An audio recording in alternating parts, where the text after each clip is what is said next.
امت مسلمہ دہشت گردی کا سبب دیتے ہیں. میں کہتا ہوں امت مسلمہ جیسا رحم دل کوئی نہیں ہے، ان کے نبی جیسا شفیع کوئی نہیں ہے. لیکن یاد رکھو امت مسلمہ سب کچھ برداشت کر سکتی ہے، اپنے نبی کی عزت اور سمجھوتا نہیں. ہماری جانیں جاتی ہیں چلی جائیں، بیوی بچے جاتے ہیں چلے جائیں، ماں باپ روتے ہیں رو رہے، ہم سے ہمارے بیوی بچے چھین دو، ہماری اولادیں چھین دو، ہمارے تجارتی آلات تجارتی معاملات بند کر دو، ہمیں کوئی ضرورت نہیں ہے، ہم پتے کھا کر بھی جی سکتے ہیں. لیکن آقا علیہ الصلوۃ والسلام کی ذات پر کسی قسم کا کوئی سمجھوتا نہیں. مت سمجھو کہ امت مسلمہ شاید سوچ الحمدللہ امت مسلمہ بیدار ہے اور تم جیسے کو لگام دینا چاہتے.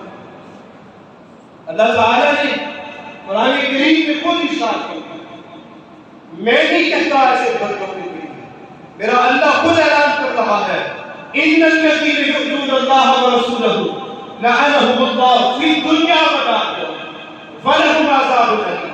جو میرے آقا کی ذات پر اذیت پہنچاتے ہیں، میں اللہ اعلان کر رہا ہوں وہ دنیا میں بھی لعنہم اللہ فی الدنیا والآخرہ، دنیا میں بھی ذلت کا نشان بنے گی، ان پر لعنت کی جائے گی اور آخرت میں بھی ان پر لعنت کی جائے گی. وَلَهُمْ عَذَابٌ مُهِينٌ، اور قیامت کے دن ان کے لیے حیرت انگیز عذاب کا میں فیصلہ ہے.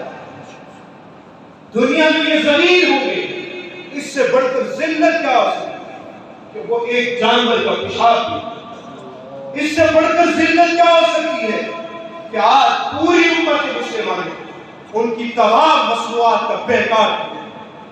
اس سے بڑھ کر ذلت کیا ہو سکتی ہے آج اس کو کتے سے گھٹیا سکتے ہیں. تم اس اپنی علامت سے اور اس حرکت سے معافی مانگو. اگر نہیں مانگو گے تو ہمیں معلوم ہے ہم نے اپنے آقا کے گستاخوں کا انتقام کیسے کیا. تم نے سمجھا کیا ہے